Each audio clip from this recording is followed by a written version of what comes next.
It is an overly hot June day in 1929. Flies hover over the courtyard of a sprawling hacienda in the seemingly idyllic village of Taos in northern New Mexico. For 9 days, no one has heard from the aged Englishman who lives there in solitude. Unbeknownst to the two police officers who have just made the trek north from Santa Fe along the rutted wagon road that follows the Rio Grande, the court documents they are set to deliver will find no recipient. Smelling a faint hint of putridity from within the home, the men enter, having heard no response. Inside, on a cot in one of the hacienda's many sunrooms, lies the corpse of a man with over a week of neglect. It is missing its most identifying feature, the head.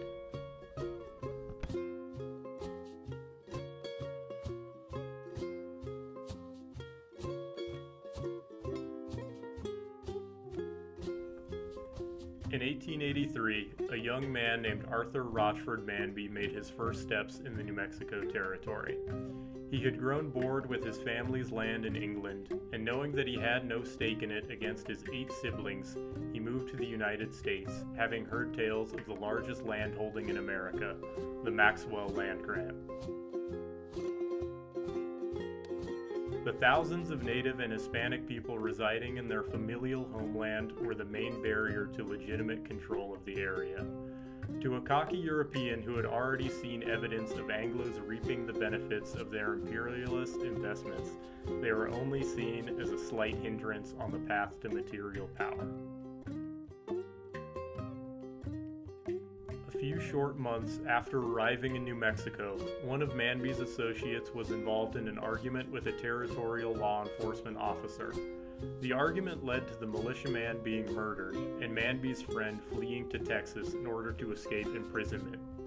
This event likely contributed to Manby's naive view of the West as a lawless land where the weak were killed and the strong became wealthy. Eventually, he set his sights on the Antonio Martinez land grant in Taos, because it was less sought after, rich in resources and beauty, and his brother was willing to provide the funds to develop it. However, upon finally acquiring it in the early 1900s, Manby had not accounted for its lack of a railroad to bring new settlers in, and his apparent distaste for the existing inhabitants made getting their trust and help difficult. To make matters worse, merely acquiring the vast 7,000-acre plot was not enough for him.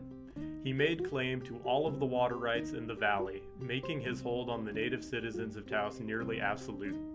He also took advantage of the aging and financially unstable townsfolk by hiring false appraisers to lie about how much their property was worth and then set up false bidders to buy it for himself in negligent sums. To put the final nail in the coffin on his reputation, Manby attempted to establish a secret society. In it, member insubordination was punished by death, and any betrayal of his code was intolerable. His handle on reality was dwindling, as was his financial control of an unwilling kingdom. Upon Manby's death, there were many unresolved questions. Did his sordid past catch up with him? After making so many enemies around the area, his evil deeds may have reached an inescapable point. Despite the coroner's ruling of Manby's death as natural, the fact still remains that he had been beheaded. After finding the headless corpse, the police searched his home for the missing head, only to find that his guard dogs had gnawed the flesh clean off. Because of this, determining a definite identity was difficult for the technology of the time. Could he have died of old age, or was it something more sinister? Because of first-hand reports, some townsfolk believed that his death was not so natural. With the huge number of enemies he had made in 40 years of lying, swindling, and allegedly killing, the evidence pointed to someone exacting their revenge on him. What better way to disrespect a hated enemy than by feeding his head to his own dogs? To complicate the situation even further, one of the gravediggers claimed that before putting the head in with the body, he placed Manby's hat on the skull, and to his surprise it was far too small. Because of this, and the convenience of the head being totally unrecognizable, people began to question whether Manby was killed at all. In order to escape his horrible reputation, Manby may have plotted to fake his own death by killing someone else and planting them as himself. Were one Tauseño's reports of seeing him in Europe several years later unmistaken? Regardless of his cause of death, he met an end well suited for someone so full of greed. On his tombstone, which was intentionally placed outside of the town cemetery, the inscription reads, "He planted the trees in this park and on Pueblo Road."